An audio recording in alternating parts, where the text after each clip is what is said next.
History और mythology channel में आप सबों का स्वागत है।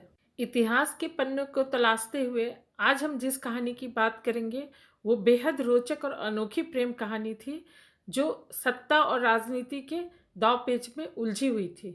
लेकिन उसके पहले आप मेरे चैनल हिस्ट्री एंड मैथोलॉजी को सब्सक्राइब कर लीजिए और बेल आइकन को भी क्लिक कर लीजिए ताकि मेरे आने वाले वीडियोस के नोटिफिकेशन आपको मिलते रहें। ये प्रेम कहानी है दिल्ली के मुगल शासक जहांगीर और उनकी खूबसूरत बेगम नूरजहां की। नूरजहां अकबर की पहली पत्नी रुकैया बेगम के रिश्तेदार गयास बेग की बेटी थी, तो वहीं जहांगीर अकबर की दूसरी पत्नी जोधाबाई का पुत्र था। भारत में मुगल साम्राज्य को मजबूत बनाने के लिए अकबर को राजपूत शक्ति का सहारा लेना पड़ता था और जोधाबाई तो राजपूतानी थी ही, साथ ही वह भावी मुगल सम्राट जहांगीर की माँ भी थी, इसलिए महल और दरबार में उनका काफ़ी दबदबा था। दूसरी ओर रुकैया बेगम को कोई संतान नहीं थी। रुकैया ने अपने रिश्तेदार मिर्जा गयास बेग की खूबसूरत बेटी नूरजहां का पालन पोषण अपने संरक्षण में करने का निश्चय किया।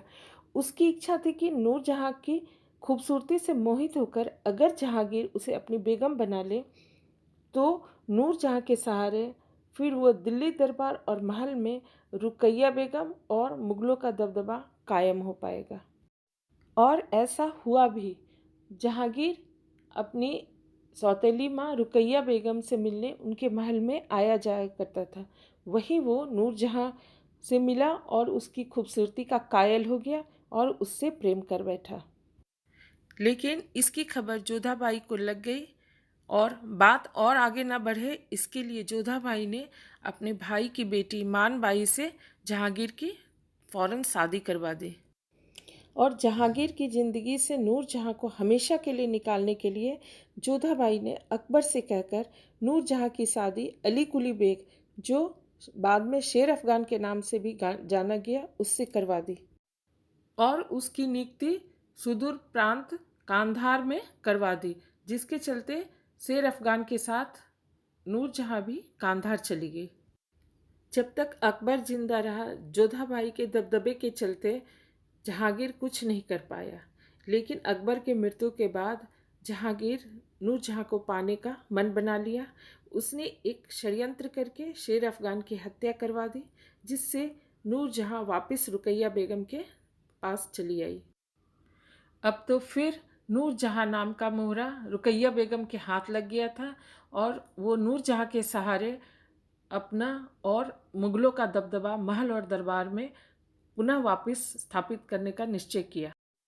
कहा जाता है कि वसंत के उत्सव पर जब मीना बाजार लगा तो रुकैया बेगम नूरजहां को लेकर मीना बाजार चली गई और वहीं जहांगीर से उसकी मुलाकात करवा दी, तो जहांगीर ने फौरन उससे शादी करने की इच्छा जाहिर की।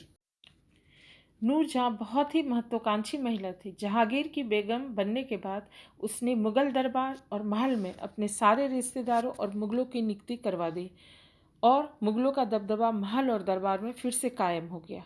वो मुगल वंश की सबसे पावरफुल महिला थी और पूरा मुगल साम्राज्य की बागडोर अप्रत्यक्ष रूप से अपने हाथों में ले ली थी। उम्मीद है आपको ये राजनीति के दांवपेच से भरी हुई प्रेम कहानी ज़रूर पसंद आएगी। अगर पसंद आए तो इसे लाइक कीजिए, शेयर कीजिए और मेरे चैनल को ज़रूर सब्सक्राइब कीजिए और बेल आइकन को भी क्लिक करना ना भूलिए। Thank you.